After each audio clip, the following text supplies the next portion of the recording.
Hello friends, कैसे हैं आप सभी। मैं आशा करता हूं आप सभी स्वस्थ होंगे और मस्त होंगे।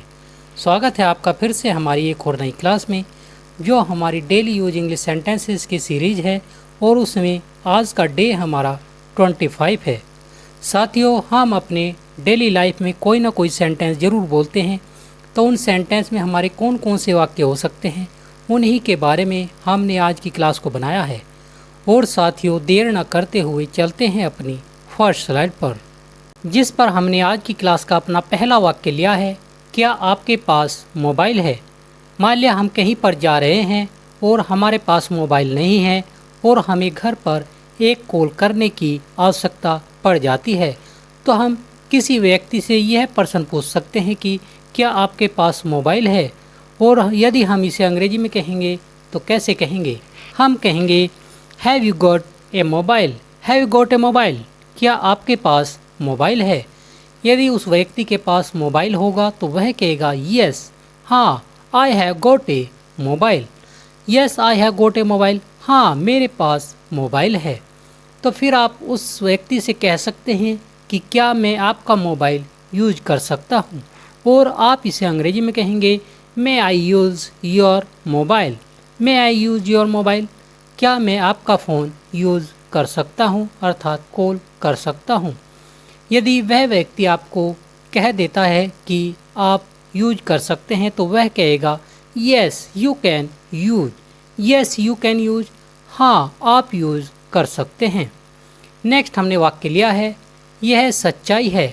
मान लिया कोई व्यक्ति सच बोल रहा है तो हम कह सकते हैं कि यह सच्चाई है, और हम इसे अंग्रेजी में कहेंगे it's a fact. It's a fact. यह सच्चाई है। और यदि वह व्यक्ति सच नहीं बोल रहा है तो हम कह सकते हैं कि यह सच्चाई नहीं है, और हम इसे अंग्रेजी में कहेंगे it's not a fact. It's not a fact. यह सच्चाई नहीं है। साथियों, चलते हैं अपनी नेक्स्ट स्लाइड पर, जिस पर हमने नेक्स्ट अपना वाक्य लिया है मैं आपकी हर बात से वाकिफ़ हूँ। आपने कभी न कभी अपने फ्रेंड को या किसी व्यक्ति को यह वाक्य ज़रूर बोला होगा कि मैं आपकी रंग रंग से वाकिफ़ हूँ, मैं आपकी नस नस से वाकिफ़ हूँ, मैं आपकी हर बात से वाकिफ़ हूँ। और यदि आप इसे अंग्रेजी में कहेंगे तो कैसे कहेंगे। आप कहेंगे I know you inside and outside. I know you inside and outside. मैं आपकी हर बात से वाकिफ़ हूँ। यदि मैं यह कहना चाहूँ कि मैं उस व्यक्ति की, अर्थात थर्ड पर्सन की हर बात से वाकिफ़ हूँ। थर्ड पर्सन होते हैं ही, सी, इट, दे। तो मैं उसकी हर बात से वाकिफ़ हूँ। हम इसे अंग्रेजी में कहेंगे I know him inside and outside. I know him inside and outside. मैं उसकी हर बात से वाकिफ़ हूँ। नेक्स्ट हमने वाक्य लिया है क्या मैं एक कॉल कर सकता हूँ। यदि आप किसी से रिक्वेस्ट कर रहे हैं कि क्या मैं आपके फ़ोन से एक कॉल कर सकता हूँ, तो आप इसे अंग्रेजी में कहेंगे could I have make a call please. Could I have make a call please. क्या मैं आपके फ़ोन से एक कॉल कर सकता हूँ। यदि सामने वाला व्यक्ति आपको मना कर देता है, वह कहता है माफ़ करें, मैं आपकी सहायता नहीं कर सकता, तो वह इसे अंग्रेजी में कहेगा sorry I can't help you. Sorry I can't help you. माफ़ करें, मैं आपकी सहायता नहीं कर सकता, मैं आपको अपना फ़ोन नहीं दिखा सकता। नेक्स्ट हमने वाक्य लिया है क्या मैं आपके साथ आ सकता हूँ, चल सकता हूँ। यदि आप किसी व्यक्ति को यह कह रहे हैं कि क्या मैं आपके साथ आ सकता हूँ, तो आप इसे अंग्रेजी में कहेंगे could I have with you. Could I have with you. क्या मैं आपके साथ चल सकता हूँ। साथियों, चलते हैं अपनी नेक्स्ट स्लाइड पर, जिस पर हमारा नेक्स्ट वाक्य है आप कौन सा विषय पढ़ना चाहते हो। मान लिया कोई टीचर है, वह क्लास ले रहा है और वह बच्चों से यह पूछता है कि आप कौन सा विषय पढ़ना चाहते हो, तो वह इसे अंग्रेजी में कह सकता है which subject do you want to study. Which subject do you want to study. आप कौन सा विषय पढ़ना चाहते हो। यदि क्लास का कोई बच्चा खड़ा होकर यह कह देता है कि मैं अंग्रेजी पढ़ना चाहता हूँ, तो वह इसे अंग्रेजी में कहेगा I want to study English. I want to study English. मैं अंग्रेजी पढ़ना चाहता हूँ। आप अंग्रेजी क्यों पढ़ना चाहते हो। फिर टीचर उस व्यक्ति से कह सकता है, उस स्टूडेंट से कह सकता है कि आप अंग्रेजी क्यों पढ़ना चाहते हो। और टीचर जो है इस सेंटेंस को अंग्रेजी में कहेगा why do you want to study English. Why do you want to study English. आप अंग्रेजी क्यों पढ़ना चाहते हो। मान लिया जो स्टूडेंट है, उस स्टूडेंट का जो अंग्रेजी विषय है वह बहुत फेवरेट है, तो वह कह सकता है because English is my favourite subject. Because English is my favourite subject, क्योंकि अंग्रेजी मेरा पसंदीदा विषय है। नेक्स्ट हमारा वाक्य है आपको कितना पेट्रोल चाहिए। मान लिया जो पेट्रोल पर काम करते हैं वे पेट्रोल भरवाने वाले से पूछते हैं कि आपको कितना पेट्रोल चाहिए, तो वह इससे अंग्रेजी में कह सकते हैं how much petrol do you want. How much petrol do you want, आपको कितना पेट्रोल चाहिए। साथियों, ये जो सेंटेंस है मैं आपको 2 या 3 बार बोलकर आपको बताऊंगा, फिर आप घर पर इन सेंटेंस की बोलकर सेल्फ प्रैक्टिस कर सकते हैं, क्योंकि कहा गया है practice makes a man perfect. Practice makes a man perfect, अभ्यास ही आदमी को निपुण बनाता है। साथियों, चलते हैं अपनी नेक्स्ट स्लाइड पर, जिस पर हमने नेक्स्ट वाक्य लिया है इस गांव में कितनी दुकानें हैं। आपने कभी न कभी यह सेंटेंस ज़रूर बोला होगा कि इस गांव में कितनी दुकानें हैं, और यदि आपने इस सेंटेंस को अंग्रेजी में बोला होगा तो कैसे बोला होगा। आपने बोला होगा how many shops are there in this village.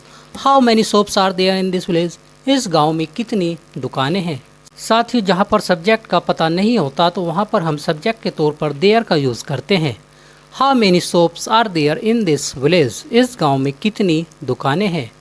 इस गांव में बहुत दुकानें हैं, तो हम इसे अंग्रेजी में कहेंगे there are many shops in this village. Many का अर्थ होता है बहुत।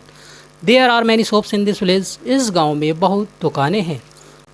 मान लिया आपके गांव में मात्र 2 दुकानें हैं, तो आप इसे अंग्रेजी में कैसे कहेंगे। आप कहेंगे there are 2 shops in this village. There are 2 shops in this village, इस गांव में 2 दुकानें हैं।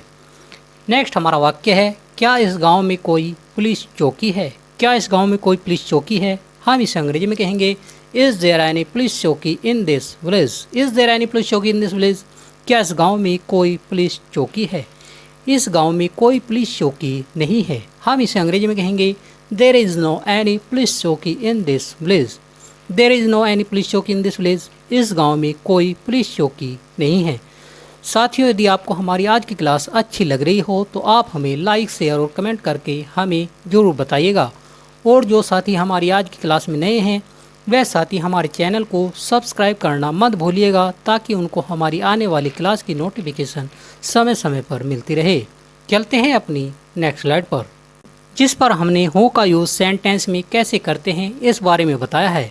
साथियों, यदि हम हु का प्रयोग प्रेजेंट इंडेफिनिट या पास्ट इंडेफिनिट में करते हैं तो हु के साथ वर्ब में प्रेजेंट इंडेफिनिट में एस या ई एस आएगा, और यदि पास्ट इंडेफिनिट सेंटेंस है तो वर्ब की सेकंड फॉर्म आएगी। और यदि इन 2 सेंटेंस को छोड़कर कोई और सेंटेंस है तो हेल्पिंग वर्ब, फिर वर्ब और फिर सब्जेक्ट का यूज होगा। आइए एक नज़र डाल लेते हैं।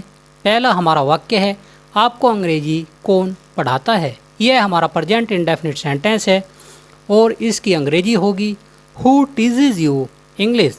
हु टीचेज यू इंग्लिश, आपको अंग्रेजी कौन पढ़ाता है।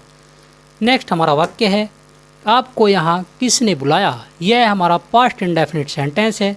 साथियों, यदि आपने हमारी इंग्लिश ग्रामर की क्लास नहीं देखी है तो आप हमारे चैनल पर जाकर इंग्लिश ग्रामर का कोर्स देख सकते हैं, जहाँ पर हमने डिटेल में इंग्लिश क्लास कराई है। तो इस सेंटेंस की अंग्रेजी देख लेते हैं। आपको यहाँ किसने बुलाया, यह हमारा पास्ट इंडेफिनिट सेंटेंस है और यहाँ पर हम हु के साथ वर्ब की सेकंड फॉर्म का यूज़ करेंगे। Who called you here. Who called you here, आपको यहाँ किसने बुलाया। साथियों, यह हमारा पास्ट इंडेफिनिट सेंटेंस है और यहाँ पर हमने हु के साथ वर्ब की सेकंड फॉर्म का यूज़ किया है।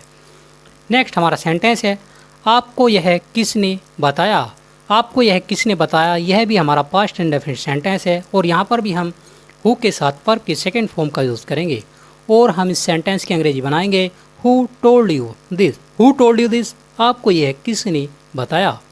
नेक्स्ट हमारा सेंटेंस है तुम्हें कल इतिहास कौन पढ़ा रहा था। यह जो सेंटेंस है यह सेंटेंस हमारा पास्ट कंटिन्यूस सेंटेंस है और इस सेंटेंस की अंग्रेजी होगी who was teaching you history yesterday. Who was teaching you history yesterday, तुम्हें कल इतिहास कौन पढ़ा रहा था। नेक्स्ट हमारा सेंटेंस है अब तुम्हारी सहायता कौन करेगा। अब तुम्हारी सहायता कौन करेगा, इस सेंटेंस की अंग्रेजी होगी who will help you now.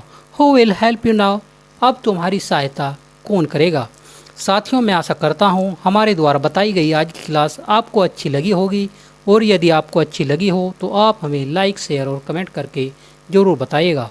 और साथियों मिलते हैं अपनी एक और नई क्लास में। तब तक के लिए थैंक यू, धन्यवाद।